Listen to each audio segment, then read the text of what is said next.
నామంలో చేయవచ్చిన మీకు వందలు సమర్పిస్తున్నా. కుటుంబాలు అనే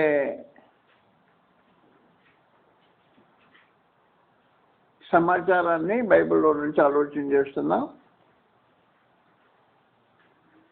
ఇప్పుడు ఇప్పటికీ కొన్ని కుటుంబాల గురించిన సమాచారం అందుకున్నాం. నేడు మరొక కుటుంబాల గురించి ఆలోచన చేయబోతున్నాం. కుటుంబం అనేది ప్రారంభం కాకమునుపు ఎలాగుండాలి అనే సమాచారం దేవుడు ముందుకు తెలియజేశాడు. అంటే వివాహానికి ముందు ఎలాంటి పరిస్థితి ఉండాలి అనేది దేవుని యొక్క ఆలోచనలో ఉంది. మనుషులు పట్టించుకోకపోతే దాని పర్యవసానం అనుభవించాల్సిన అవసరం వస్తుంది. ఇశ్రాయేలుకు కనాన్ దేశము స్వాధీనం చేయడానికి పరమదేవుడు సంకల్పించి ఇశ్రాయేలు కనాన్ దేశం నడిపిస్తున్నాడు. కనాన్ దేశంలోకి వెళ్ళిన తర్వాత అనుసరించవలసిన విధానాన్ని మాట్లాడుతున్నాడు. ప్రత్యేకించి ద్వితీయోపదేశ కాండం 7వ అధ్యాయంలో 3వ వచనం ఇలా రాబడింది. ద్వితీయోపదేశ కాండం 7వ అధ్యాయం 3వ వచనంలో నీవు వారితో వియ్యమందకూడదు అని ప్రత్యేకంగా చెప్పేసే సమాచారం. పెళ్ళిళ్ళు ఏమైనా ఆడితో చేసుకోవద్దు. కనాన్ దేశంకి వెళ్తున్నాం. కనాన్ దేశంలో జనులు ఉన్నారు కొంతమంది. మీరు ఆ దేశానికి వెళ్తున్నారు. మీరు ఇశ్రాయేలీలు, వారు అన్ని జనులు. కాబట్టి మీరు వారితో వియ్యమందకూడదు. దాన్ని వివరిస్తున్నాడు ఆయన. వాని కుమారునికి నీ కుమార్తెని ఇయ్యకూడదు. నీ కుమారునికి వారి కుమార్తెను పుచ్చుకోకూడదు.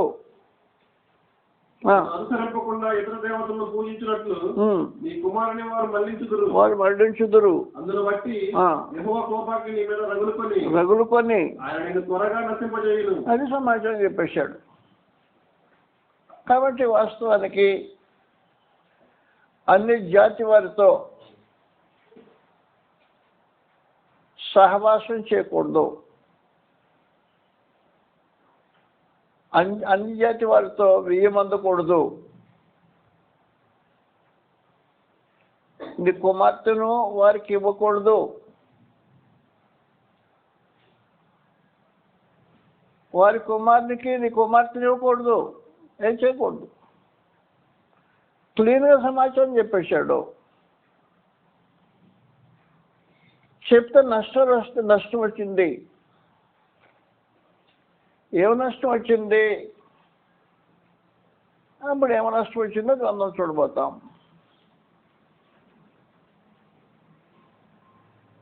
మొదట్లో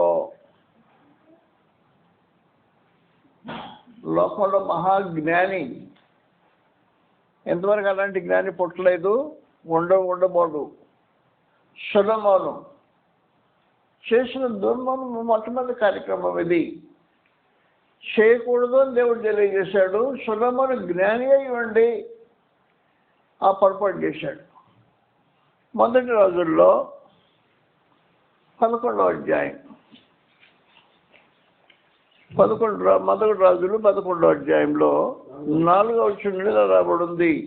సొలొమోను వృద్ధుడైనప్పుడు అతని భార్యలు హృదయమును ఇతర దేవతలకు తిప్పగా అతని తండ్రి అయిన దావీదు హృదయము వలె అతని హృదయము దేవుడైన యెహోవా యందు యథార్థము కాకపోయాను.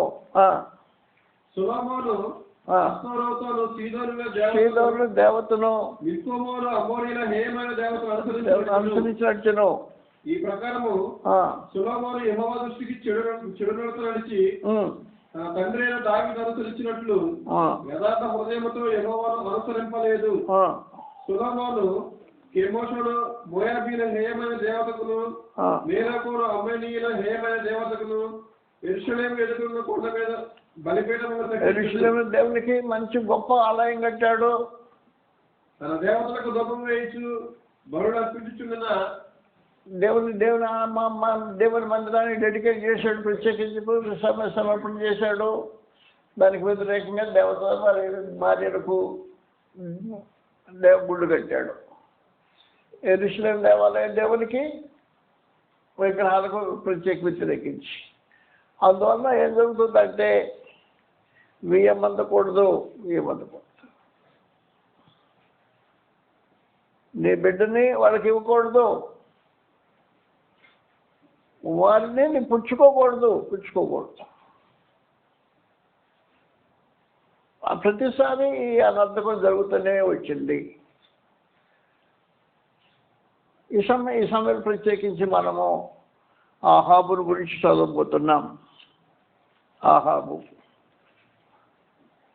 గ్రంథంలో రాబడి ఉంది. మొదటి రాజులు 16వ అధ్యాయం 29వ వచనం నుండి, యోధారాజు అయిన ఆసా ఏలుబడిలో 38వ సంవత్సరమున ఉమ్రి కుమారుడైన ఆహాబు ఇశ్రాయేలుకు రాజై షోమ్రోనులో ఇశ్రాయేలు వారిని 22 సంవత్సరములు ఏలిను. ఉమ్రి కుమారుడైన ఆహాబు తన పూర్వీకులందరిని మించినంతగా యెహోవా దృష్టికి చెడుతనం చేసెను. నెబాతు కుమారుడైన యెరోబోము జరిగించిన పాపక్రియలను అనుసరించి నడుచుకుంటూ స్వల్ప సంగతి అనుకొని అతడు సీదోనీలకు రాజు అయిన ఎర్బయలు కుమార్తె అయిన యెజబెల్ను వివాహం చేసుకొని చెప్పేశాడు.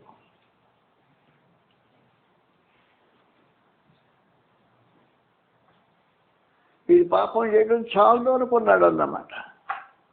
31వ వచనంలో, నెబాతు కుమారుడైన యెరోబోము జరిగించిన పాపక్రియలు అనుసరించి నడుచుకుంటూ స్వల్ప సంగతి అనుకొని అతడు సీదోన్య రాజు అయిన ఎర్బయలు కుమార్తె అయిన యెజబెల్ను వివాహం చేసుకున్నాడు. ఈ అమ్మ ఏం చేసిందంటే 450 మంది బయలుదేవత ప్రవక్తల్ని కట్నంగా తెచ్చుకుంది.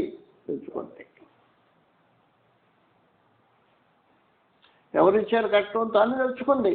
450 మంది బయలు ప్రవక్తల్ని. ఇవి యెహోవా భక్తుడివి. ఆ అమ్మ బయలుదేవత భక్తురాలు. ఆ పాపను ఆ అమ్మాయిని ఎందుకు చేసుకున్నావు? చేసుకుంటే ఏం జరిగింది? చేసుకుంటే 450 మందిని తెలుసుకుని చదువుతాం. 18వ అధ్యాయంలో 18వ వచనం నుండి, అతడు నేను కాను, యెహోవా ఆజ్ఞలో గైకొనక బయలుదేవతను అనుసరించు నీవును నీ తండ్రి ఇంటి వారును ఇశ్రాయేలు వారిని శ్రమ పెట్టేవారే ఉన్నారు. అయితే ఇప్పుడు నీవు ఇశ్రాయేలు వారందరినీ యెజబెలు పోషించుచున్న బయలుదేవత ప్రవక్తలు 450 మందిని 450 మంది బయలుదేవత ప్రవక్తలు పోషించే భార్య అవసరమా? ఇలాంటి వివాహం నీకు అవసరమా? ఇలా సహా సంబంధం నీకు అవసరమా? చేసుకోవద్దని చెప్పాను కదా. ఆ 450 మంది ప్రవక్తలను తీసుకొచ్చింది ఇంటికి. వచ్చేసింది. ఇశ్రాయేల్ దేశంలో వారి దేశంలో ఉండే వారి బయలుదేవతలు ఆరాధించింది జనం. బయలుదేవతను ఆరాధించే జనాన్ని చేసుకున్న కారణాన ఈ అమ్మ దేవత ఎందు భయభక్తులు కలిగిన అమ్మాయి. మామూలు పిల్ల కాదు. పిల్ల 450 మందిని కష్టంగా తెలుసుకుంది. తెచ్చుకుని ఏం చేస్తుందో తెలిసిన రాజు దేశం యొక్క బొక్కసం నుంచి డబ్బు తీసి వాళ్ళని పోషిస్తూ ఉంది. ఏం చేయటానికి వీల్లేదు.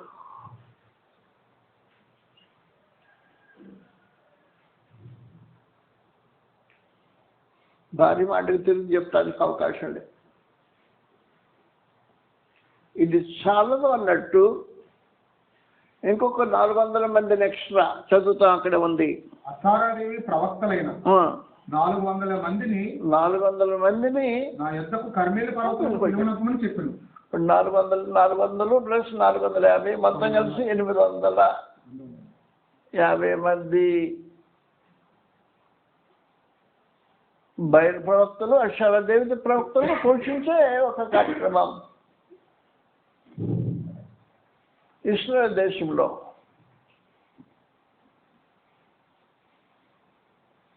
నీకు ఇలాంటి బియ్యం అందటం అవసరమా?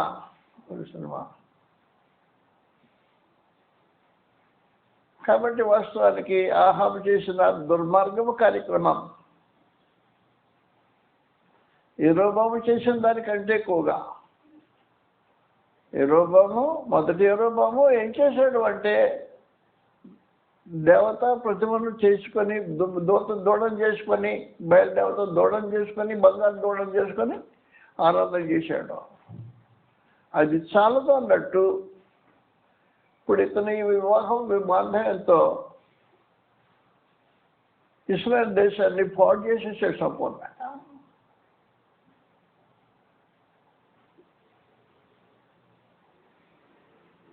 ఏలుబడి రాజుగా ఏలుబడి చేస్తుంది. ఇప్పుడు వచ్చిన ఆమె ఏలుబడి చేతికి తీసుకుంది. దేశం యొక్క ఏలుబడి తన స్వాధీనం చేసుకుని ఏలుబడి చేయడం ప్రారంభించేసింది. అందువలన హనుమంతుడు ముందుగా చెప్పినాడు, బియ్యం అందొద్దు, నీ పిల్లల వాడికి ఇవ్వద్దు, వాళ్ళ బిడ్డను చేసుకోవద్దు. చేస్తే ఏం జరిగిన కార్యక్రమం అది. కాబట్టి గ్రంథంలో ప్రపంచ సమాచారం తెలియజేస్తున్నాడు హనుమంతుడు. అనేకమైన ఘోరమైన కార్యాలు జరిగిపోయాయి. ఓ రోజున ఏం జరిగిందంటే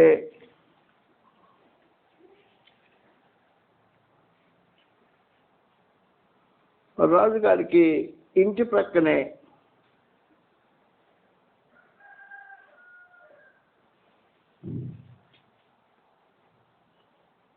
ఒక స్థలం ఉందంట.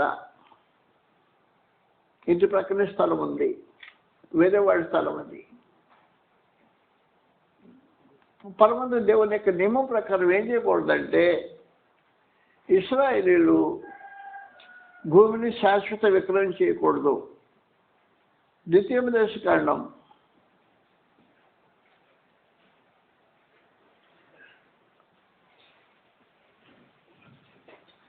3 భూమిని శాశ్వత విక్రయం చేయకూడదు అనేది గ్రంథం తెలియజేసే విశేషమైన సమాచారం రాబడింది.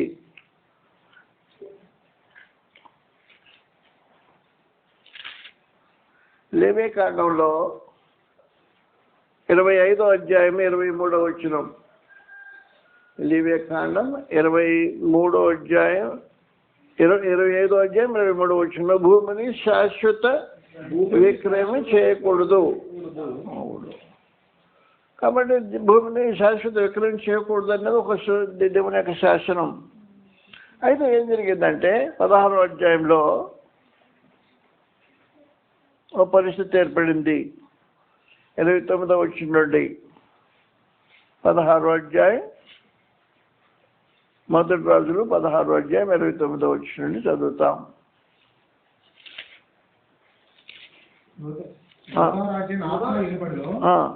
38వ సంవత్సరమున ఒమ్రీ కుమారుడైన ఆహాబు ఇశ్రాయేలు వారికి రాజై 9 రోజులు ఇశ్రాయేలు వారిని 20 సంవత్సరం ఏలింది. ఒమ్రీ కుమారుడు ఆహాబు తన పూర్వీకులందరినీ మించినంతగా యెహోవా దృష్టికి చెడుతనం చేశాను. నెబాతు కుమారుడైన యెరోబోము జరిగించిన పాపక్రియలను అనుసరించి నడుచుకున్నట స్వల్ప సంగతి అనుకుని అతడు సీదోనీయులకు రాజైన ఎద్బాయేలు కుమార్తె అయిన ఇజబేలును వివాహం చేసుకుని బయలుదేవతను పూజించు వానికి మొక్కుచుండెను. తొమ్మిదిలో తాను బయలునకు కట్టించిన మందిరమందు బయలునొక బలిపీఠమును కట్టించింది. మరియు ఆహాబు దేవతా స్తంభం ఒకటి నిలిపెను. ఈ ప్రకారం ఆహాబు తన పూర్వీకులైన ఇశ్రాయేలు రాజులందరికంటే ఎక్కువగా పాపము చేసి ఇశ్రాయేలు దేవుడిని యెహోవాకు కోపం పుట్టించాడు. 21వ అధ్యాయంలో ఇలా రాబడింది. ఈ సంగతులైన తర్వాత ఇజ్రాయేలులో సుమ్రోను రాజైన ఆహాబు నగరును ఆనుకుని ఇజ్రాయేలు వాడైన నాబోతులకు ఒక ద్రాక్ష తోట కలిపి. జాస్తి గుర్తుపెట్టుకోండి, రాజుగారి ఆ స్థలాన్ని ఆనుకుని నాబోతుకు ద్రాక్ష తోట ఉంది. ద్రాక్ష తోట ఎవరిది? నాబోతుది. రాజుగారి స్థలాన్ని ఆనుకుని ఉంది అంటే వచ్చేట్టు నాబోతుని పిలిపించాడు. రాజుగారి కదా పిలిపి వచ్చేసాడు. నీ ద్రాక్ష తోట నాకు ఇచ్చేయి, నేను తీసుకుంటా, డబ్బులు ఇస్తాను, లేకపోతే దీనికి బదులు ఇంకో ద్రాక్ష ఇస్తానన్నాడు. కానీ ధర్మశాస్త్రం ప్రకారము స్వాస్థ్యాన్ని పర్మనెంట్గా అమ్మటానికి వీల్లేని పరిస్థితి. అందువల్ల నాబోతు ఏం చెప్పాడంటే, అయ్యా కుదరదండి, అది మా స్వాస్థ్యం, నేను ఇవ్వడానికి ఉండదు అని చెప్పేశాడు. ఇవ్వడానికి వీల్లేదు అని చెప్పిన తర్వాత ఇంటికి వెళ్ళిపోయాడు.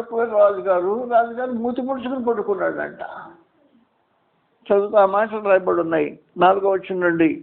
నా పిత్రార్జితమును నీకు ఇయ్యనని ఇశ్రాయేలుడైన నాబోతు తనతో చెప్పిన దాన్ని బట్టి ఆహాబు మూతి ముడుచుకున్న వాడై కోపంతో తన నగరునకు పోయి మంచం మీద పరుండి ఎవరితోనూ మాట్లాడకయు భోజనము చేయకుండెను. అతని భార్య అయిన యెజబెల్ వచ్చింది, నీవు మూతి ముడుచుకున్న వాడవై భోజనము చేసి ఉండిదివేమో,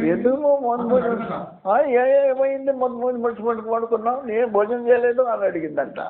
అతడు ఆమెకి ఇట్లా, నేను నీ ద్రాక్ష తోటలో ప్రేమలకు నాకు డబ్బుకి ఇచ్చాయి అన్నాడు. లేక నీకు అనుకూలమైన దానికి మారుగా మరొక ద్రాక్ష ఇచ్చిందని ఇశ్రాయేలుడైన నాబోతును నేను చెప్పగా అతడు నా ద్రాక్ష తోట నీకు ఇయ్యను అన్నాడు. నా ద్రాక్ష నాకు అన్నాడు. అందుకని నాకు నేను వచ్చేసా. అందుకు అతని భార్య యెజబెలు, ఇశ్రాయేలులో నీవు ఇప్పుడు రాజ్య పరిపాలన చేయట్లేదా? అయితే భోజనం చేసి భోజనం చేసాయి. ఏంటి పడుకున్నావు? నువ్వు రాజ్య పరిపాలన చేయట్లేదా? నువ్వు కదా రాజు, ఇప్పుడు ఏలుబడి చేసేది ఇక్కడ నువ్వే కదా, ఎందుకు ముందు పడి కలిసి కావాలంటే నేను దిశిస్తాను కదా అన్నాడు. కాబట్టి దాన్ని లేపేసి భోజనం పెట్టేసింది. తన పేరున తాకీదు రాసేసింది. రాజుగారు రాసినట్టు తాకీదు రాసి సంతకాలు పెట్టి నాబోతుకు దగ్గరికి మెసేజ్ పంపించేసింది. వాడి ఊరు పెద్దలకు పంపించేసింది. ఈ ఊరు పెద్దలకు పంపించేసి ఏమని చెప్పిందంటే, రాజుని దేవుణ్ణి ఈ నాబోతు దూషిస్తున్నాడు అని పెద్దల ఎదుట సాక్ష్యం చెప్పమని రౌడీ ఇద్దరిని పిల్లలు పంపించేసింది. ఈ పిల్లలు వెళ్ళిపోయారు. అక్కడ వెళ్ళిపోయారు. ఇద్దరు రౌడీ పిల్లకాయలు లేచారు నాబోతుకు విరోధంగా. రాజుని దేవుని దూషించాడు నాబోతు అని చెప్పి సాక్ష్యం పలికించేసి ఈమె రాసిన లేఖను అనుసరించి నాబోతుని పెట్టేసి చంపేసేసాడు. బయట కాబట్టి ఆమె ఏం చేయగలిగిందన్నమాట? కుటుంబంలో జరుగుతున్న కార్యక్రమాలు ఇవి. నువ్వు చేయకపోతే నేను చేస్తాను కదా. ఏంటంటే నువ్వు చేతగాని వాళ్ళ పడుకుంటే నేను సమాధి చేస్తాను అని చెప్పి అనేక కార్యక్రమాలు జరిగించింది యెజబెల్. కుటుంబంలో జరిగే కార్యక్రమం ఇది. భర్త ముద్దు చేతగాని వాడైతే నేను చేస్తాను, నీకు కంగారు పడక్కర్లేదు అని ఆవిడ చేసిన కార్యక్రమం భయంకరమైన కార్యక్రమం. నేనే ఇశ్రాయేలీయుడైన నాబోతు సాక్షాత్తు నీకు ఇప్పించేదని చెప్పేసి, నీకు చేత కాబట్టి నేను ఇప్పిస్తాను నీకు కావాలంటే. ఆహాబు పేరిట తాకీదు రాయించి అతని ముద్రతో ముద్రించి ఆ తాకీదులు నాబోతు నివాసము చేసిన పట్టణపు పెద్దలకును కామంతులకు పంపాను. ఆ తాకీదులో రాయించినది ఏమనగా, ఉపవాస దినములు జరగవలనని మీరు చాటించి నాబోతును జనుల ఎదుట నిలబెట్టి నువ్వు దేవుని రాజును దూషించటమని అతని మీద సాక్ష్యము కలుగుటకు పనికిమాలిన ఇద్దరు మనుషులను సిద్ధపరచుడి. పనికిమాలిన ఇద్దరు మనుషులను సిద్ధం చేయండి. ఏం చెప్పింది వాళ్ళకి పెద్దలకి? తీర్పు ఆయన నేతగా అతనికి బయటికి తీసుకుని పోయి రాళ్లతో తావగొట్టడి. అతని పట్టణపు పెద్దలను పట్టణం మీద నివసించే సామంతులను యెజెబెలు తమకు పంపిన తాకీదు ప్రకారం జరిగించింది. ఎట్లనగా వారు ఉపవాస దినము చాటించి నాబోతును జనులేత నిలవబెట్టేది. అప్పుడు పనికిమాలిన ఇద్దరు మనుషులు సమాజంలో ప్రవేశించి అతని ఎదుట కూర్చుండి నాబోతు దేవుని రాజును దూషించునని జనుడి సమక్షంలో నాబోతు మీద సాక్ష్యము అబద్ధ సాక్ష్యం చెప్పించేసింది ఈ అమ్మ. కాబట్టి నీ ద్రాక్ష నీకు ఇప్పిస్తాను కదా అని చెప్పేసింది. కాబట్టి నీ చేతకాని వాడు రాజు అంటే చేతకాని వాడంట. రాజు భార్య చేత అయిందంట. ఎలా చేత అయింది చెప్పింది. ఎలా చేత అయిందో నేను చేస్తాను కదా, నీకు చేత కాకపోతే తెప్పిస్తాను నీకోసం అని చెప్పేసింది. రాజు పేరుతో తాకీదు రాయించి ఊరి పెద్దలకు పంపించేసింది. ఊరి పెద్దలకు పంపించి ఏం చెప్పింది? ఇద్దరు మనుషుల్ని, పనికిమాలిన మనుషుల్ని ఏర్పాటు చేయండి. ఆ పనికిమాలిన మనుషులు ఏమేం చేయాలి? నాబోతు దేవుని రాజుని దూషించాడని చెప్పని సాక్ష్యం చెప్పించండి అని చెప్పి నీ అమ్మని చెప్తే అక్కడ పెద్దలు ఆ కార్యక్రమం జరిగించారు. కాబట్టి అబద్ధ సాక్ష్యం పెరిగి నాబోతు మీద వాళ్ళకి అబద్ధ సాక్ష్యం పెట్టి ఇతను తీసుకెళ్ళి బయట రాజుతో కూడా చంపించేశారు. చంపించారు కదా, ఏం జరిగింది తెలిసిన? అలే చచ్చిపోయాడు లేదా, ద్రాక్షతో తీసుకోమని చెప్పేసి చదువుతా మాట అక్కడ. కాబట్టి చల్లామణి భర్త చేతకాని వాడైతే భార్య చేత అయింది అన్నమాట. దుర్మార్గతకు చేతైన మనిషి. చదువు. నాబోతు రాతి దెబ్బల చేత మరణమైనని వారి యెజెబెలునకు వర్తమానం పంపగా నాబోతు రాతి దెబ్బల చేత మరణమైనని యెజెబెలుని నాబోతు సజీవుడు కాడు, అతడు చనిపోయాను గనక నువ్వు లేచి ఇశ్రాయేలుడు నాబోతు ప్రేమలకు నీకు ఇయ్యనొల్లకపోయిన అతని ద్రాక్షతను స్వాధీనపరచుకోవాలని చెప్పాను. నీకు డబ్బుకి అన్నాడు కదా, ఇప్పుడు కావాలని స్వాధీనం చేసుకోమని చెప్పేసిందంట. కుటుంబం ఇలాంటి కుటుంబాలు కూడా ఉన్నాయి చరిత్రలో. కాబట్టి పురుషుడు చేతగాని వాడు అయినట్టు, భార్య చేతైంది అన్నట్టు దుర్మార్గతలో చేతైన పరిస్థితిని చూపించేసి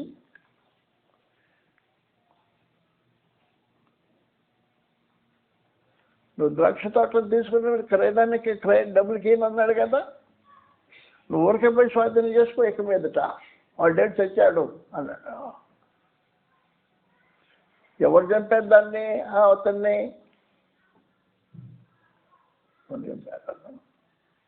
చంపటానికి హేతువేంటి? నీకు చేతగా తీసుకోవటానికి చేతగా మానేసుకో. మూతి పొడుచుకుని పండుకోవాల్సిన అవసరం ఏమొచ్చింది? చేతగాని వాడైనట్టుగా మనం నటన చేయాల్సిన అవసరం ఉంది, అవసరం. అందువల్ల కుటుంబంలో జరిగే ఈ కార్యక్రమాలు దుర్మార్గపు కార్యక్రమాలు శాపగ్రస్తమైనవి. మీరు జరిగే కార్యక్రమం కాదు. హనుమంతుని దేవుడు చెప్పేసి ప్రత్యేకించి ఏ స్థలంలో నాబోతు రక్తాన్ని కుక్కలు నాకాయో ఆ స్థలంలో నీ రక్తాన్ని కుక్కలు నాకుతాయి అని చెప్పేసి చెప్పించేశాడు. చదువుతా మాటలు అక్కడ రాబోడు చదివేసిందన్నా. అప్పుడు యెహోవాకు తిష్బీయుడైన ఏలీయాకు ప్రత్యక్షమై ఎలా చెప్పాను? నువ్వు లేచి సొమ్రోనున్న ఇశ్రాయేలు రాజుని ఆహాబును ఎదుర్కొన్నట్టుకు బయలుదేరము. అతడు నాబోతు యొక్క ద్రాక్ష తోటలో ఉన్నాడు. ద్రాక్ష స్వాధీనం చేసుకున్నాడు. దాన్ని స్వాధీనపరచుకుని పోయాడు. నువ్వు అతను చూసి ఎలాగ ప్రకటించము, యెహోవా సెలవిచ్చినది ఏమనగా దీన్ని స్వాధీనపరచుకున్న వాళ్ళని నీవు నాబోతును చంపితివి కదా. యెహోవా సెలవిచ్చినది ఏమనగా, ఏ స్థలమందు కుక్కలు నాబోతు రక్తము నాటినో ఆ స్థలమందే కుక్కలు నీ రక్తమును నిజంగా చెప్పేస్తుంది. ఆ స్థలంలో నీ కుక్కలు నాకుతాయి నీ రక్తాన్ని. అతడు ఆహాబు ఏలియాను చూసి, నా పగవాడ, నీ చేతిలో నేను చిక్కబడితినా అని పలకగా ఎలి ఎట్లయినను, యెహోవా దృష్టికి కీడు చేటకు నిన్ను నీవే అమ్ముకుని ఉన్నావు. ఏం చేశాడు? అమ్ముకున్నాడు. దేనికి అమ్ముకున్నాడు? కీడు చేయడానికి అమ్ముకున్నాడు. కీడు చేయడానికి అమ్ముకున్నవాడు. యెహోవా దృష్టికి కీడు చేటకు నిన్ను నీవే అమ్ముకుని ఉన్నావు కనుక నా చేతిలో నీవు చిక్కితివి. అందుకు యెహోవా ఎలాగో సెలవిచ్చును, నేను నీ మీదకి అపాయమును రప్పించేదను, నీ సంతతి వారిని నాశనము చేతును. నీ సంతతి వారిని నాశనం చేస్తాను. అలుపులేని ధనులేని ఇశ్రాయేలు వారు ఆహావ పక్షములు ఎవరు లేకుండా పురుషులందరూ నిర్మూలన చేస్తాను. పురుషులందరినీ తుడిచేస్తాను. కుటుంబం,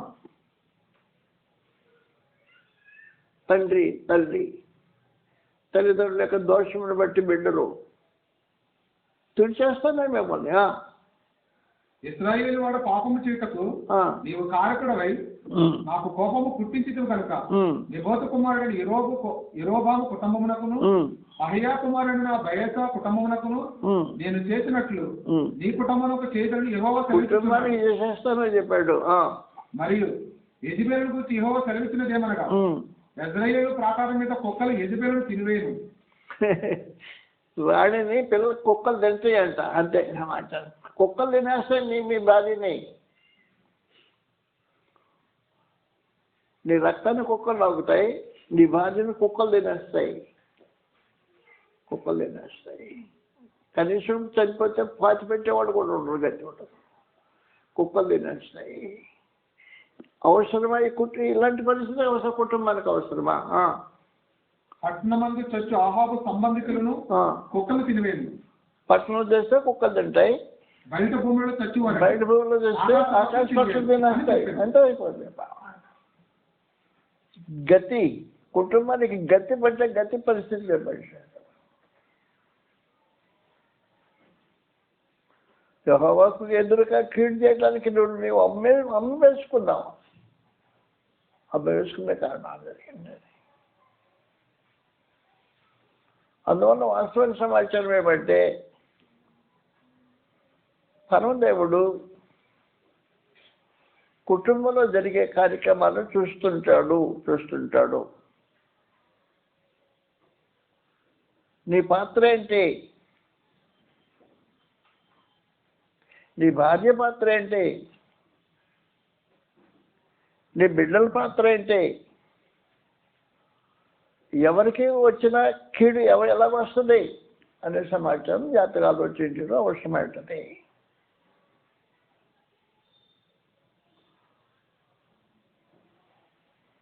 నబోతు ఒక నమ్మకమైన ఇశ్రాయేలీయుడు, భక్తుడు,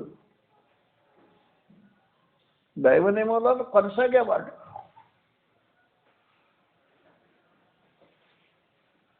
అతనికి ద్రాక్ష తోట పక్కనే ఉంటే అడిగావు, ఇయటానికి కుదరదయ్యా, ఇది నా పిత్రార్జితం, శాశ్వతంగా విక్రయించేయటానికి వీలుండదు, దేవుని దండం అని చెప్పింది, చేయడానికి వీలుండదు అని చెప్పి నార్మల్ ఉండిపోవాలా. ఇంటిపై మూతిముడిచి పండుకున్నాం. అవసరమా? మూతిముడిచి పండుకోవటం అవసరమా? దాని గురించి అడిగి అన్నం తినకుండా ఉండటం అవసరమా? దాని విషయంలో వాడు భార్య జోక్యం పెంచుకొని అది అవసరమా? కుటుంబంలో అవసరమా?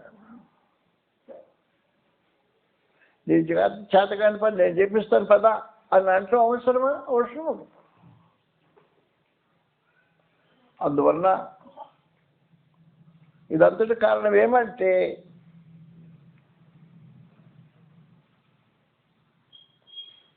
ఇతర జాతి వారితో వెయ్యబడడం అందకూడదు. ఇశ్రాయేలు కాని వారితో ఇశ్రాయేలీలు వెయ్యబడకూడదు. వారి బిడ్డలు పుచ్చుకోకూడదు, వారి మీద ఎగిపోకూడదు. ఈ నియమము మనుషులు పాటించితే సమస్యలు లేకుండా పోయాయి. నియమం పాటించిన ప్రతి స్థలంలో సమస్య కనబడుతుంటుంది.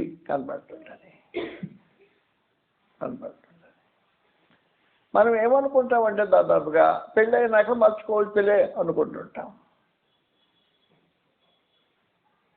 అలాంటి ఫిలాసఫీ మాట్లాడేవాడు నాకు తెలుసు. పెళ్ళైనాక మర్చుకోవచ్చులే, పెళ్ళైనప్పుడు మార్చుకునే కార్యక్రమాలు జరగవు. కీడు లేకుండా మీరు జరగదు, ఖచ్చితంగా మీరు జరగదు. అందువలన దేవుని యొక్క నియమం ప్రకారము వివాహాలు జరిగించేప్పుడే జాగ్రత్తగా గుర్తుపెట్టుకోండి. గ్రంథం చెప్పిన కొత్త నిబంధనలో ఇలాగండి. 2 కొరింథీ 6:14 మీరు అవిశ్వాసులతో జోడుగా అది సంగతి చెప్పేశాడు. మీరు అవిశ్వాసులతో జోడుగా ఉండకూడదు అని చెప్పేశాడు. అసలు సమాచారం ఏం చెప్పాడు అంటే, do not be unequally yoked together with the unbelievers అన్నాడు. do not be unequally yoked with the unbelievers అంటే అవిశ్వాసతో కాడి వేసుకోవద్దు అని అర్థం.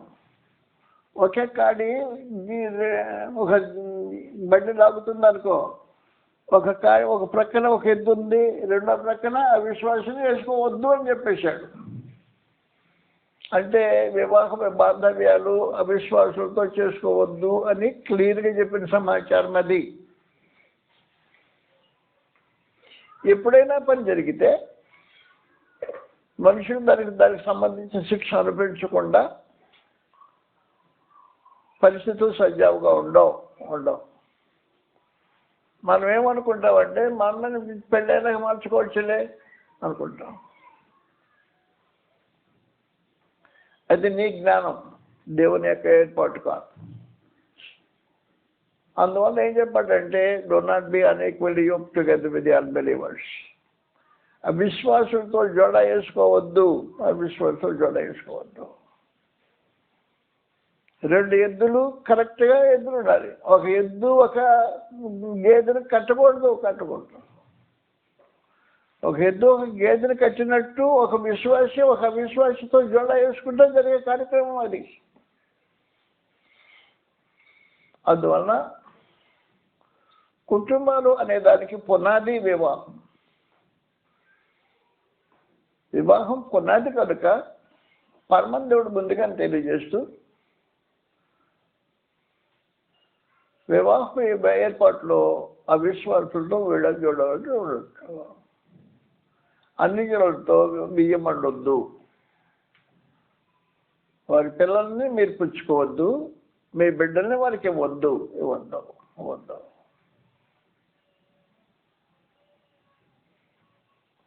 ఎలాగ చెప్పాడో అలాగే కార్యక్రమం చరిత్ర రుజువు చేసింది ప్రత్యేకించి. అందువల్ల మనం ఏం చేస్తామంటే పొరపాటు చేస్తుంటాం. మానవ జాతి పొరపాటు చేస్తుంటాం. పొరపాటు చేసినప్పుడు పర్యవసానం అనుభవించకుండా పొరపాటు జరిగిందని పొరపాటులో ఉండిపోదు, పర్యవసానం అనుభవిస్తూనే ఉంటాం. అందువల్ల ఇప్పుడు జరిగే కార్యక్రమం చెప్పేసాడు ప్రత్యేకించి. నీ భార్యను కుక్కలు తింటాయి, నీ రక్తాన్ని కుక్కలు నాకుతాయి.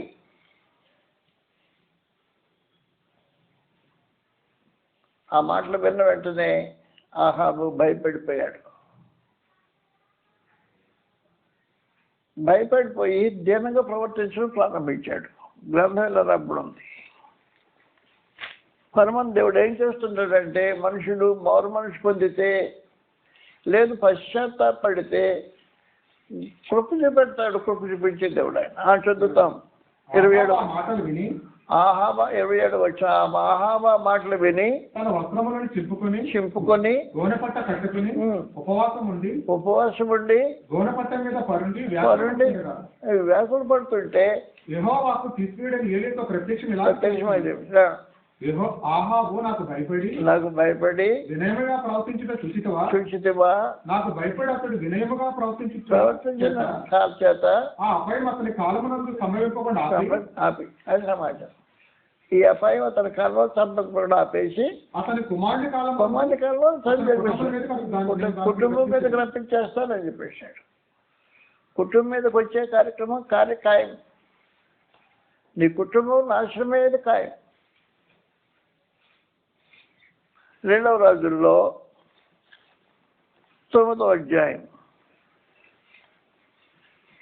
2వ రాజులు 9వ అధ్యాయం 30వ వచనంలో రాబడి ఉంది. యెహూ యెజ్రెయేలు ఊరికి వచ్చిన సంగతి యెజెబెలునకు వినబడిన కనుక ఆమె తన ముఖమునకు రంగు పూసుకుని శిరోభూషణములు ధరించుకుని కిటికీలో నుండి కనిపెట్టి చూస్తుండగా యెహూ గుమ్మము ద్వారా ప్రవేశించెను. ఆమె అతను చూచి, నీ యజమాని చంపినవాడా, జిమ్రి వంటి వాడా, నీవు సమాధానం వచ్చుచున్నావా అని అతను అడగగా అతడు తల ఎత్తి కిటికీ తట్టు చూచి, నా పక్షమందున్న వారు ఎవరైనా అడగగా 2-3 పరిచారకులు పైనుండి తొంగి చూసేది. దీని కింద పడద్రోడని అతను చెప్పగా వారు దాని కిందికి పడద్రోసినందున కింద పడదోసినందున దాని రక్తములో కొంత కోడ మీదను గుర్రముల మీదను చిందేను. మరియు గుర్రముల చేత అతడు దాన్ని తొక్కించాడు.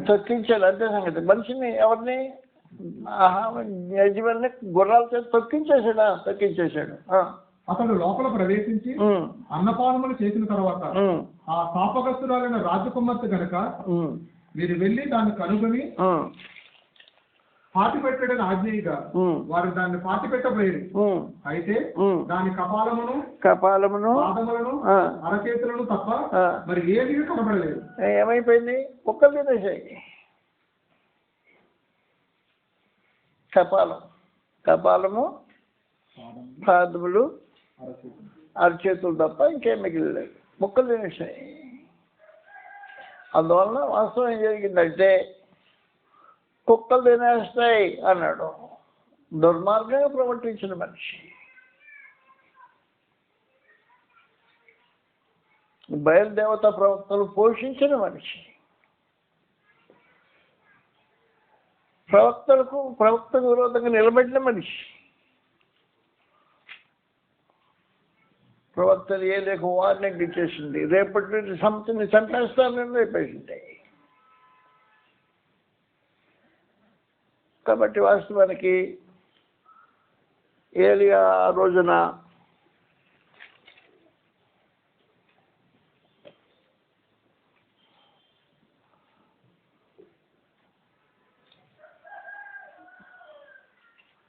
కర్మేల్ పర్వతం దగ్గర జరిగించిన కార్యక్రమం మనందరికీ తెలిసిందే. ఈ 850 మందిని తీసుకొచ్చి ఇక్కడ ఖడ్గంచి చంపేసి ఏరియా చేశారు. 19వ వచనం చదువుతాం. 19వ అధ్యాయం మొదటి నుండి. ఏలియా చేసినంతయు అతడు ఖడ్గము చేత ప్రవక్తలందరినీ చంపించిన సంగతియు ఆహాబు యెజెబెలునకు తెలియజెప్పగా యెజెబెలు ఒక దూత చేత ఏలియాకి వర్తమానం పంపించింది. ఆహాబు యెజెబెలుకు చెప్పాడంట. యెజెబెలు వర్తమానం పంపుతుంది. రేపు ఈ వేళకు నేను నీ ప్రాణమును ఒక ప్రాణము వలె చేయని ఎడల దేవుడు నాకు గొప్ప అపాయం కలుగు చేయను దాకా. కాబట్టి అతను ఈ సమాచారం తెలుసుకొని లేచి తన ప్రాణమును కాపాడుకున్నట్లే పోయి యూదా సంబంధమైన బెహెర్షెబాకు చేశాను. సమాచారం చెప్పిందంటే భారీ చెప్పాల్సిన అవసరం వచ్చింది. కర్మేల్ పర్వతంలో జరిగిన కార్యక్రమం ఇది. కర్మేల్ పర్వతంలో ఏం జరిగిందంటే ఏలియా, ఈ బయల్ ప్రవక్తలు, ఈ అక్షర దేవత ప్రవక్తలు 800 మంది అక్కడ పోగయ్యారు.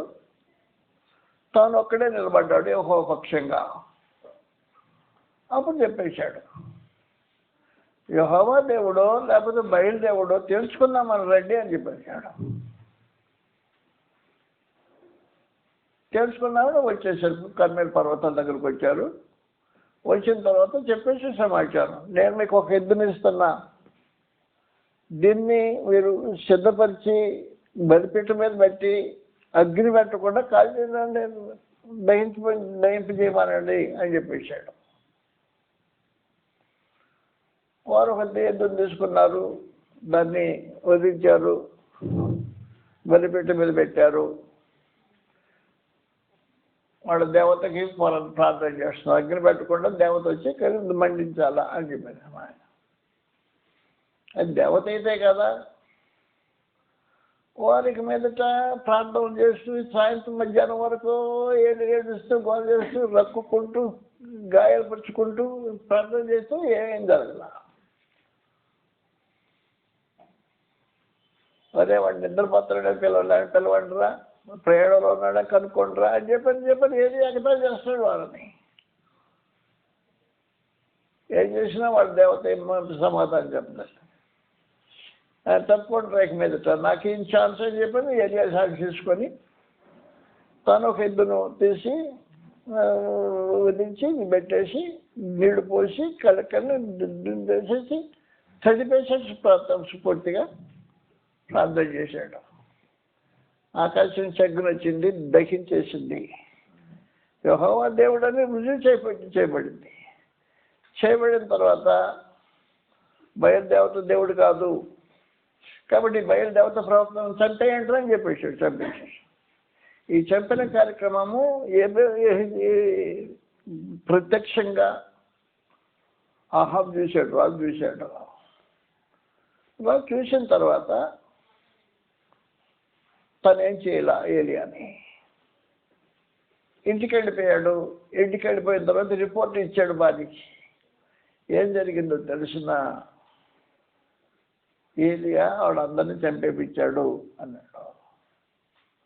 అప్పుడు అమలేసింది. ఇప్పుడు అమలేసి వాళ్ళని చంపించావు కదా, నీకు వాళ్ళు చంపినట్టుగా నేను చంపైపోతాను రేపుడు అని సవాళ్ళకి ఇచ్చేసింది. అవసరమా ఇది కుటుంబానికి?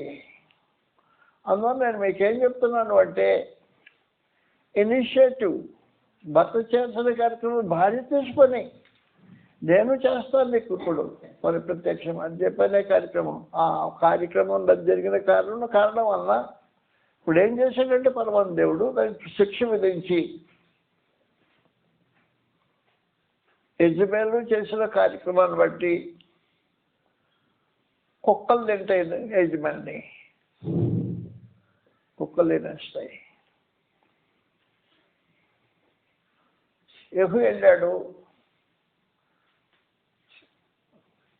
వెళ్ళి యుద్ధానికి వెళ్ళిపోయాడు. నేరుగా వెళ్ళిపోయాడు. ఎజ్రియల్కి వెళ్ళిపోయాడు. రాక పైన ఉంది, టాయిలెట్ అవుతుంది, మొత్తానికి రంగు పూసుకుంటుంది. పైకి చేసి చూశాడు, ఎవరినో నా పక్షంగా ముగ్గురు కొన్నాడు కనబడ్డారు. తోసేరు కిందకి అన్నారు దాన్ని. అదే మర్యాద లేదు, దాన్ని కిందకు తోసేయమంటే కిందకు తోసేసాడు. తోసేస్తే రక్తం గోడ మీద దాని మీద పడిపోయింది, కింద పడింది. కింద పడితే తొక్కించేశాడు, గుర్రాల చేత తొక్కించేసాడు మనిషిని. తొక్కించేసి అయిపోయిన తర్వాత సమాధికి ఖర్చు కొంచెం టైం అయిపోయింది. సమాధి కోసం ఏర్పాటు చేద్దాం అనుకుంటే సమాధికి అయితే ఏర్పాటు ఏమీ లేదు. అక్కడ శిరస్సు ఒకటి ఉంది, పుల్లు ఉంది, చేతులు కాళ్ళు మనం మాత్రమే మిగిలింది. ఏమైపోయింది? కుక్కలు తినేసాయి. అందువల్ల కుటుంబం చిన్న నింద అయిపోయిన మనిషి విషయం. కుటుంబం బిడ్డలు క్షేమకరమైన బిడ్డలు కాదు. ముగ్గురు బిడ్డలు ఉన్నారు వీళ్ళకి. మొదటి వాడు పైనుంచి కింద పడ్డాడంట, మంచి మంది మరి పడ్డాడు. చదువుతాం గ్రంథం 2వ రాజుల మొదటి అధ్యాయంలో సమాచారం రాబడింది. కుటుంబం చిన్న నింద అయిపోయిన కుటుంబం. మొదటి రాజులు 2వ రాజులు 1వ అధ్యాయంలో మరణమైన తర్వాత ఇశ్రాయేలు మీద తిరగబడింది. అహజ్యా సోమ్రోనులో ఉన్న తన మేడం కానీ కిటికీలో నుంచి కింద పడ్డాడంట. రోగి అయి ఎక్రోను దేవతకు బయలుజెబూలు నద్దకు పోయి ఈ వ్యాధి పోగొట్టుకుని బాగుపడతానా లేదా విచారించిన దూతలను పంపగా. కాబట్టి మనుషులు పంపించేశాడు. పంపిస్తే మధ్యలో ఏరియా కలుసుకున్నాడు. ఈ దూతలు ఏరియా కలుసుకుని చెప్పేశాడు, ఎక్కడికి వెళ్తున్నారని చెప్పేశాడు. రాజుగారు పైనుంచి కింద పడిపోయి రోగి అయిపోయాడు, మంచం మీద ఉన్నాడు, బాగుపడ్డాడో లేదో కనుక్కొని రమ్మని ఏమని పంపించాడు మమ్మల్ని అంటే, ఇశ్రాయేల్లో దేవుడు లేడని అక్కడికి వెళ్ళాల్సిన అవసరం ఉందా? లేదు, ఎక్కిన మంచం దిగడని చెప్పు, చస్తాడని చెప్పు అని చెప్పేశాడు. ఎక్కిన మంచం దిగడక చస్తాడు రాజు.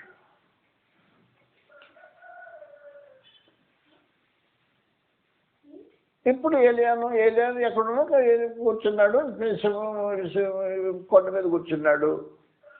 50 మందిని ప్లస్ 51 మంది, 50 మందికి నాయకుడు ఒకడిని 50 మంది అరెస్ట్ చేసుకుని తీసుకెళ్ళండి, ఏలియన్ పట్టుకున్నాడు అనమన్నాడు.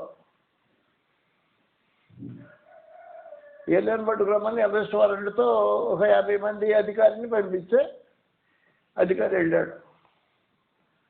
ఏలియాని పిలిచాడు. ఏలియా అరెస్ట్ వారెంట్ దిగిరా అన్నాడు. నేను దైవజనుడిని అయితే నీ 50 మందితో పాటు నువ్వు కూడా ఆకాశం దగ్గర దిగొచ్చి కాలిపోను కాకుండా అయిపోయింది. అగ్ని దిగొచ్చింది, 50 మందిని కాల్చేసింది. రాజు రెండో బ్యాచ్ని పంపించాడు. రెండో బ్యాచ్ పంపిస్తే అరెస్ట్ వారెంట్ లేదామంటే ఆడు కూడా కాల్చిపోయాడు. 2 కళ్ళాలు కాలిపోయిన కళ్ళాలు ఉన్నాయి. మూడో బ్యాచ్ వెళ్ళింది. 2 కళ్ళాలు చూసే దానికి అర్థమైపోయింది కాబట్టి లేదు కానీ రాకపోతే రాజుగారితో తంట, వస్తే నీతో తంట. మేము ఎంత జనాలు నాకు తెలియదు, రాదు. దయచేసి రమ్మని అడిగితే అప్పుడు వచ్చేసాడు. ఏలియా దగ్గరకు వచ్చి చెప్పేశాడు, ఇశ్రాయేల్ దేవుడు లేడని నువ్వు బెల్జబూల్ దగ్గర పంపించాలని సమాచారం వచ్చిందా, నువ్వు మంచం ఏంటి దిగవు తెచ్చిపోతావని చెప్పేశాను. అందువల్ల వాస్తవానికి కొడుకు మంచం మీద ఉన్న కొడుకు తెచ్చాడు. అతని బదులు అతని కుమారుడైన తన సహోదరుడు రాజు అయ్యాడు, యెహోరాము రాజు అయ్యాడు. యెహోరాము రాజు అయిన తర్వాత ఫిలిష్తీయులతో యుద్ధం జరిగింది, శత్రు యుద్ధం జరిగింది. యుద్ధం జరిగితే గాయాలు జరిగాయి. గాయపడ్డాడు. గాయపడిన వాడిని ఆదరించటానికని యెహోరాము కుమారుడు నన్ను కన్విన్స్ చేయకుండా 2 హజ్యాలు ఉన్నారు. మామ హజ్యా, అల్లుడ హజ్యా, 2 యెహోరాములు ఉన్నారు. బావమర్ది యెహోరాము, బావ యెహోరాము 2 ఉన్నారు. కాబట్టి మీరు కన్ఫ్యూజ్ కావాల్సిన అవసరం లేదు. 2 యెహోరాములు, 2 హజ్యాలు ఉన్నారు చరిత్రలో. కాబట్టి పెద్ద హజ్యా చచ్చిపోయాడు. అల్లుడు హజ్యా. యెహోరాం దగ్గర గాయపడ్డాన్ని మామగారికి గాయం తగిలిందని వెళ్ళాడు. దగ్గరికి పరామర్శించడానికి వెళ్ళాడు. వెళ్ళిన వాడు అహజ్యా మేనరుడు వెళ్ళాడు, మామగారిని పరామర్శించడానికి వచ్చేసాడు. అంతలోకి యెహూ వచ్చాడు. యెహూ నేరుగా వచ్చేసి యెహోరాము మీదకి వెళ్ళాడు. యెహోరాము తప్పించుకోవడానికి ప్రయత్నం చేస్తే వీళ్ళు బాణం కొట్టాడు, గుండెలో దూసుకొని పోయింది. కాబట్టి యెహోరాము చనిపోయాడు. అతల్య ఒకటే ఉంది వాళ్ళింట్లో. తండ్రి చనిపోయాడు, తల్లి చనిపోయింది, అన్నదమ్ములు 2 చనిపోయారు. ఇక తను ఒకటే మిగిలిపోయింది. తన కుమారుడిని కూడా చంపేశాడు యెహూ. చంపేసిన తర్వాత తల్లి లేచింది. తోషమాన్ని లేచినట్టు లేచి ఇశ్రాయేల్ జనం దావీదు సంతతి వారందరినీ చంపడానికి ప్రయత్నం చేసింది, చంపేసింది. కుటుంబం కాబట్టి ఈ కుటుంబంలో హత్య తప్ప మనకి జరిగే కార్యక్రమం లేదు. దేవునికి విరోధంగా నిలబడిన కుటుంబాలు ఇలాగ కూలిపోతాయి.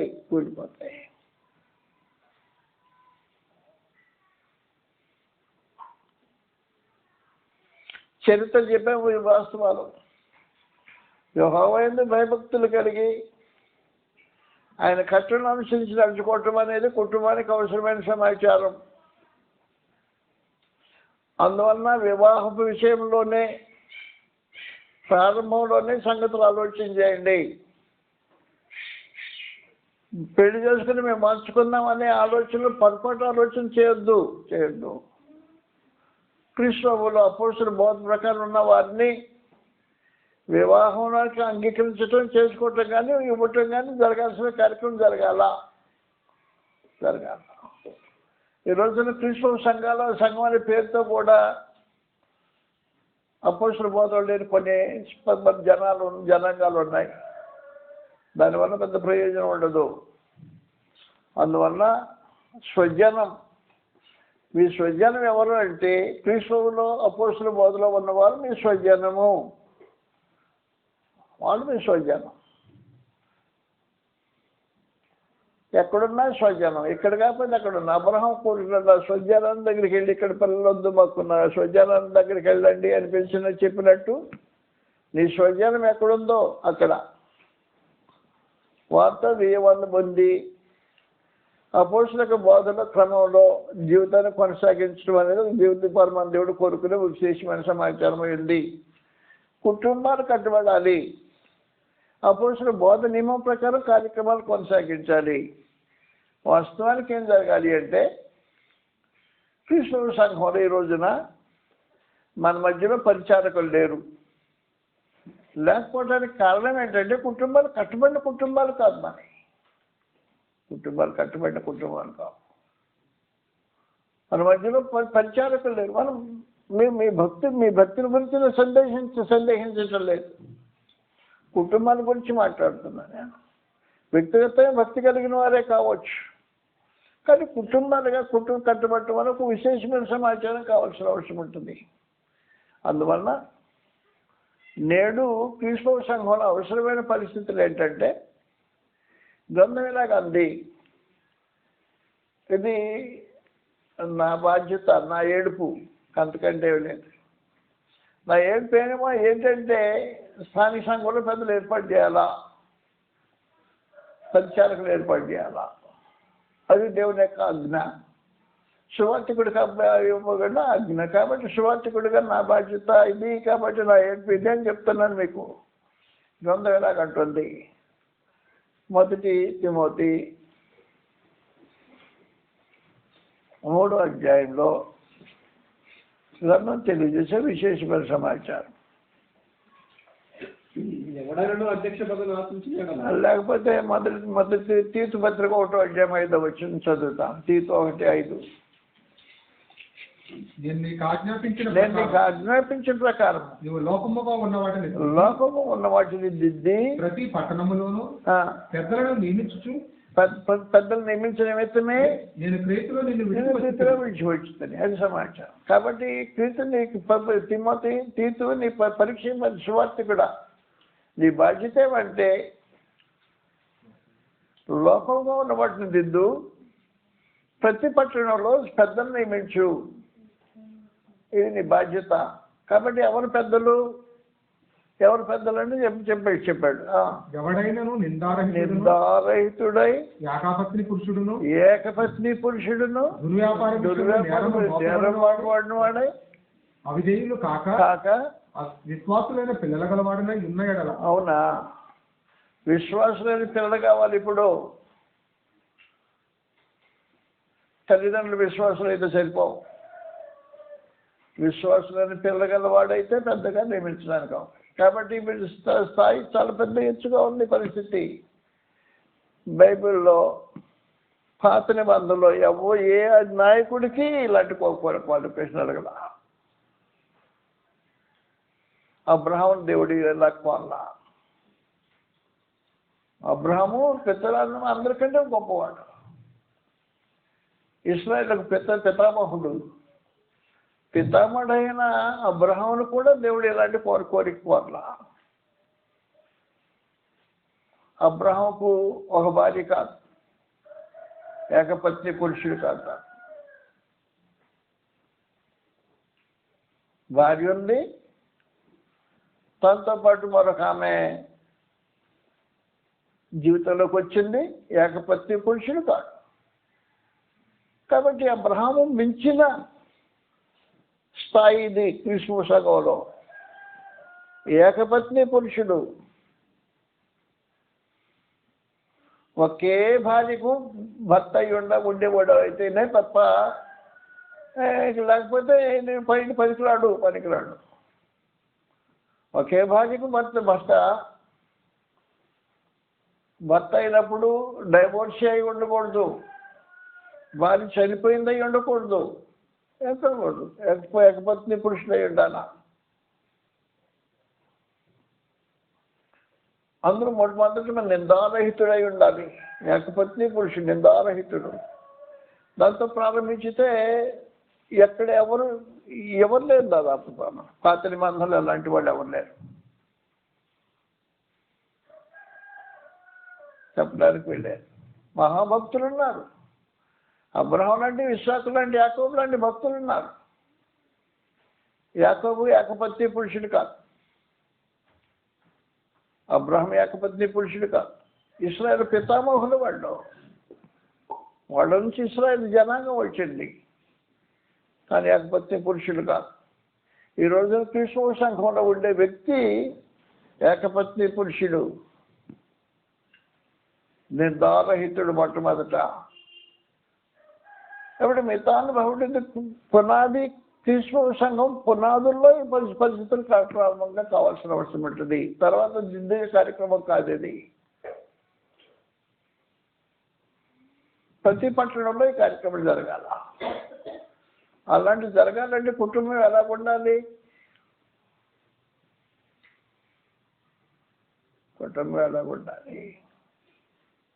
అని మాట్లాడుకుంటూ వచ్చేసి ఇంటిని బాగుగా ఏలువాడై ఉండాలి అన్నాడు. ఆహాబు లాంటి వాడు ఇంటిని ఏదేవాడు కాదు. భార్య ఇంటిని ఏరుతుంటుంది, ఇంటిని ఏదేవాడు కాదు ఆహాబు. కాబట్టి ఇది సమాచారం, ప్రస్తుతం సమాచారం ఆలోచన చేస్తే క్రీస్తు సంఘంలో వ్యక్తిని మనం బతుకుతున్నామంటే నిజంగా ఇది క్రీస్తు సంఘమేనా అనిపించే రూపంలో ఉంది ఇప్పుడు. అంటే క్రీస్తు సంఘాన్ని పేరుతో కూడుతున్నాం అనుకోండి, అది వేరే సంగతి. కానీ పరమదేవుడు క్రీస్తు సంఘాన్ని ఎదురు చూసిన విధానంలో సంఘం ఉందా అంటే ఉండలేదు. చాలా దూరంలో ఉన్నామా. కాబట్టి ప్రతి కోణంలో మనం లోపం కలిగి ఉన్నాం. ఎదగాల్సిన అవసరం ఉంది. కుటుంబాలు కట్టబట్టవలసిన అవసరమే సమాజం. అందరూ విశ్వాసులైన పిల్లలు కలిగి ఉండాలి అన్నాడు. బిడ్డలు విశ్వాసులై ఉండాలి. చిన్న బిడ్డలు వారు సరిపోరు దేనికి సరిపోయిన వారు కాదు. బిడ్డలు ఎదగాలి. ఎదిగిన వారు విశ్వాసులై ఉండాలి. విశ్వాసులు ఏకపత్ని పురుషుడు ఒకవేళ సమాచారం మాట్లాడుకుంటే బిడ్డలు విశ్వాసమైన బిడ్డలు కలిగి ఉండాలి. తన క్యారెక్టర్ గురించి మాట్లాడుతూ విశేషమైన సమాచారం చెప్పేశాడు. చదువుతాం 3వ అధ్యాయంలో, 1 తిమోతి 3వ అధ్యాయంలో సమాచారం రాబడి ఉంది.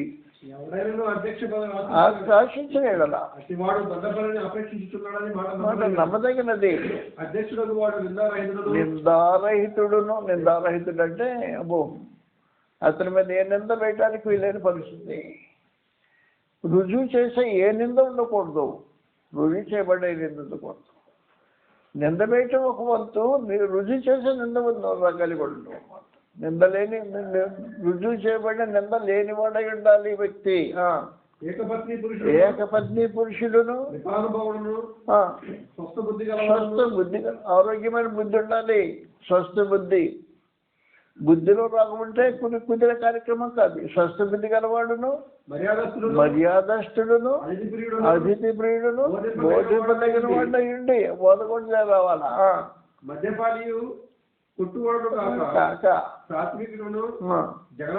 జగడమాడినవాడును, ధనాపేక్షలైన వాడునై సంపూర్ణత మాన్యత కలిగి తన పిల్లలను స్వాధీనపరచుకొంచు ఇంటి వారిని బాగుగా ఏలువాడై ఉండాలి. ఇలాంటి సంగతుల గురించి మనం ఆలోచన చేసినప్పుడు క్రీస్తవ సంఘంలో ఉండవలసిన పరిస్థితి ఇది.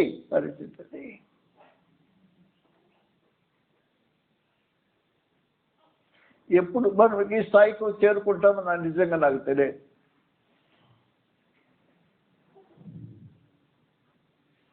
లోపంగా ఉన్నది దిద్దు అన్నాడు. లోపంగా వాళ్ళు దిద్దు అన్నాడు. ఏం దిద్దుతాను? దిద్దడానికి లేదు పరిస్థితి. కుటుంబాలు కట్టబడటం లేదు, అనుకున్న రూపంలో దిద్దబడటం లేదు.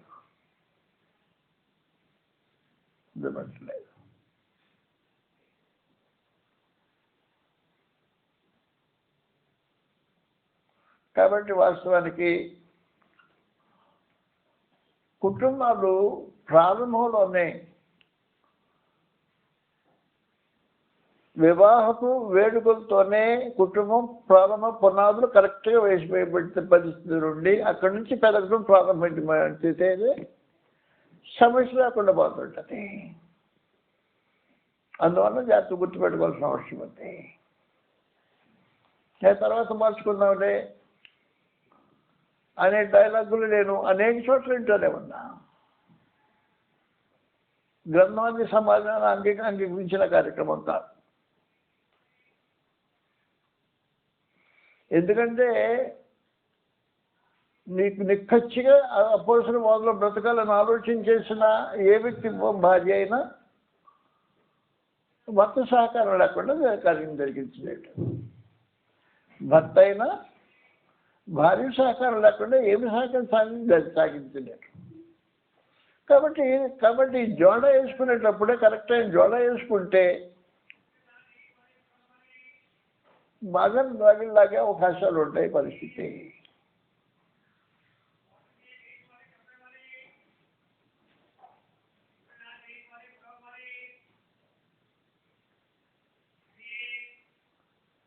ఎద్దు మండి పడింది,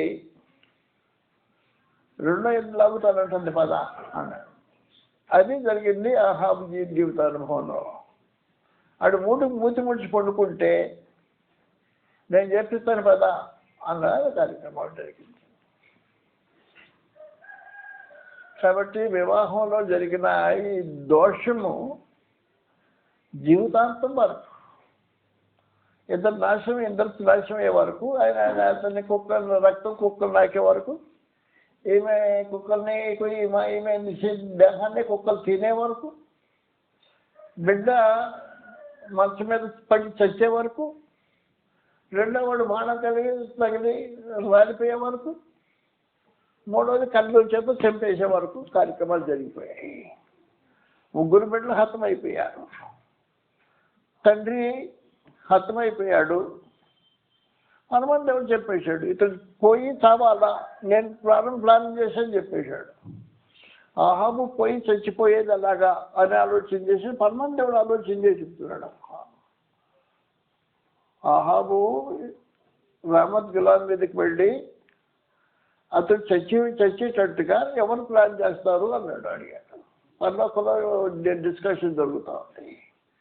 ఆ డిస్కషన్ జరుగుతుంటే దేవుని సమకంలో వాళ్ళు వచ్చేసి మాట్లాడుతున్నారంట. అందులో ఒక ఆత్మ వచ్చింది, నేను చేస్తాను ఈ పని అన్నాడు. ఎలా చేస్తావు అని అడిగాడు. అతనికి ఉన్న ప్రవక్తల దగ్గరికి వెళ్ళి 400 మంది ప్రవక్తలు ఉన్నారు కదా, వాళ్ళందరూ నోట ఒకే మాట పలికిస్తా అన్నాడు. వచ్చాడు దూతగామని ఆత్మ వచ్చాడు. ఈ 450 మంది లోపల దూరాడు, ఒకే మాట పలికించాడు. ఆహాబు వెళ్ళి జయించుకొస్తాడు అన్నమాట. యెహోషాపాతు పిలిచాడు. ఏమీ లేకపోతే ఇంకా ఈ ప్రవక్తలుగా అక్కడ యెహోవా ప్రవక్త వాడేడు అన్నాడు. ఉన్నాడు కానీ ఒకడు యెహోవా ప్రవక్త నాకు కోపము నాకు ద్వేషము అన్నాడు. అదే యెహోవా ప్రవక్త మీద ద్వేషం లేక ఉండటం మంచిగా పిలుచుకురామంటే పిలుచుకొచ్చాడు. మీకే వచ్చాడు. వచ్చేసి ఏమయ్యా మేకయ్య పోవచ్చే పోవద్దా పోయా పోయిరా పోదు హాస్యాసం ట్యూషన్ కూర్చొని నాకు గురించి ఏం మాట్లాడుతున్నాడు అన్నాడు. ఏం వాస్తవం చెప్తున్నా, పర్వకుండా మీటింగ్ జరుగుతోంది. ఆ మీటింగ్లో డిస్కషన్ ఏంటంటే ఆహాబు రామద్గిలా మీదకి వెళ్ళిపోయి చచ్చేది ఎలాగా చచ్చేటట్టుగా ప్రేరేపించేది ఎవడో అనే మీటింగ్ అది. నీ గురించి పరలోకంలో జరిగిన మీటింగ్ ఇది. నువ్వు రామద్గిలా మీదకి పోయి నువ్వు నాశనం అయ్యేటట్టు ఎవరిని ప్రేరేపిస్తాడో దాని గురించి మీటింగ్ జరుగుతుంది పరలోకంలో. అప్పుడు ఒక ఆత్మ ఇచ్చాడు, నేను చేస్తాను చచ్చేటట్టు నేను ఏర్పాటు చేస్తానని చెప్పాడు. ఆత్మహత్య చేశాడు. అందరిలో ఒకే మాట పలికించాడు. పోయి జయించరా అన్నాడు. పోయి రాలిపోయి ఇచ్చేసాడు అంతే సమాజం. అందువల్ల వాస్తవంగా ఏం జరుగుతుందంటే కుటుంబంలో యజమాని పడిపోయే విధానం గురించి పరమదేవుడు ఆలోచన చేస్తున్నాడు. కుటుంబంలో భార్య ఎలా నాశనం అవుతుందో దేవుడు ఆలోచన చేస్తున్నాడు. బిడ్డలు ఎలా రాలిపోతారో దాని గురించిన ఆలోచన పరలోకంలో మనం నిర్దేశిస్తున్నాడు. దీని అంతటి కారణం పునాదిలో జరిగిన దోషమే. ఆహాబు యెజ్బెయేలును వివాహం చేసుకోవటమే దీనంతటి కారణమైపోయింది. అందువల్ల నేను మీకు ఏం మనవి చేస్తున్నానంటే, నేడు క్రీస్తు సంఘం అంటే పాత నిబంధన జనం కాదు, పాత నిబంధన భక్తులు కాదు. వారి భక్తులు మనకు ప్రమాణం కాదు. వాస్తవానికి అబ్రహాం కూడా మనకు ప్రమాణం కాదు. అంతకంటే మించిన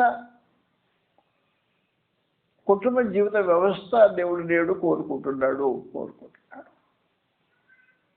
అబ్రహాము జీవిత కుటుంబంలో ఒడిదుడుకులున్న సంగతి మనకు తెలుసు. అలాంటి ఒడిదుడుకులు దేవుడు ఈ రోజున అంగీకరించే పరిస్థితులు లేదు. అందువల్ల గుర్తుపెట్టుకోండి, కుటుంబాలుగా కట్టబడటం దేవుని సమకూడదు. పరిశుద్ధమైన జీవితాన్ని పెంపొందించుకోవటం,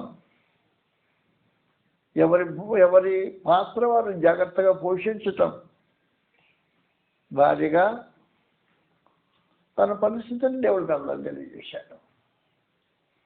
భర్తగా నీ స్థాయి, నీ పరిస్థితి ఏంటో ఆయన తేస్తాడుగా మాట్లాడాడు.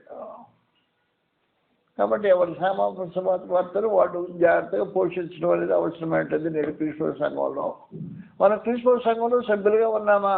ఉన్నాము. ఉంటే కుటుంబం దీనికి అవసరమైంటుంది. కుటుంబం అవసరమైనది. కుటుంబం లేకుండా వ్యక్తులం కాదు మనం, కుటుంబంలోని వ్యక్తులమే. ఏ కుటుంబంలోనే ఒక కుటుంబంలో వ్యక్తులుగా మనం ఉన్నాం కారణాన కుటుంబ వ్యక్తులుగా నీ పాత్ర నువ్వు జాగ్రత్తగా పోషించాల్సిన అవసరం ఉంది అన్నాడు. ఏం చెప్పాడు? ఇంటిని బాగుగా ఏలువాడు ఉండాలి అన్నాడు. పిల్లలను స్వాధీనపరుచుకొని బాగా ఇంటిని బాగా ఏలేవాడు పురుషుడు. స్త్రీ ఏం చేయాలని అది కూడా చెప్పేసి ప్రత్యేకించి స్త్రీ యొక్క స్థానం ఏంటి, దాని స్త్రీ యొక్క స్థానము గ్రంథంలో తెలియజేసి మనం మాట్లాడుకున్నాం. గ్రంథంలో కథకుడు మొదటి పేతురు 3వ అధ్యాయంలో స్త్రీ యొక్క స్థానాన్ని గురించి కూడా మనం మాట్లాడుకున్నాం.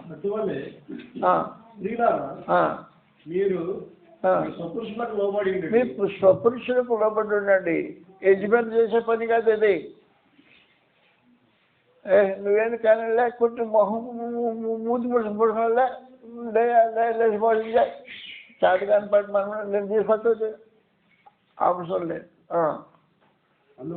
అందువలన వాక్యములకు అవిధేయులైతే భయముతో కూడిన మీ పవిత్ర ప్రవర్తన చూసి వాక్యము లేకుండానే తమ భార్యను నడవడం రాబట్టబడవచ్చును. జడలు అల్లుకొనుటయు, బంగారు నగలు పెట్టుకొనుటయు, వస్త్రము ధరించుకొనుటను, వెలుపటి అలంకారం మీకు అలంకారముగా ఉండక సాధువైనట్టు మృదువైనట్టు గుణము అనే అలంకారం. నీ అలంకారం గుణము నీకు అలంకారంగా, నీ గుణం అలంకారంగా ఉండాలి. నీ గుణం ఎలా ఉండాలి? సాధువైనట్టు మృదువైనట్టు అన్నమాట.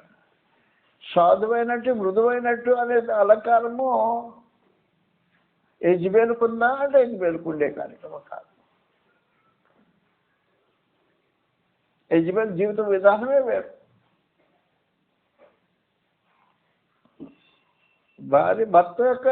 భర్తలు రాబట్టబడి వచ్చు అని చెప్పేసి పరిస్థితి మాట్లాడినప్పుడు విధానం గురించి ప్రత్యేకించి మాట్లాడాడు. ఆ తర్వాత చేస్తాం. అక్షయ అలంకారము గల మీ హృదయపు అంతరంగ స్వభావం మీకు అలంకారముగా ఉండవలను.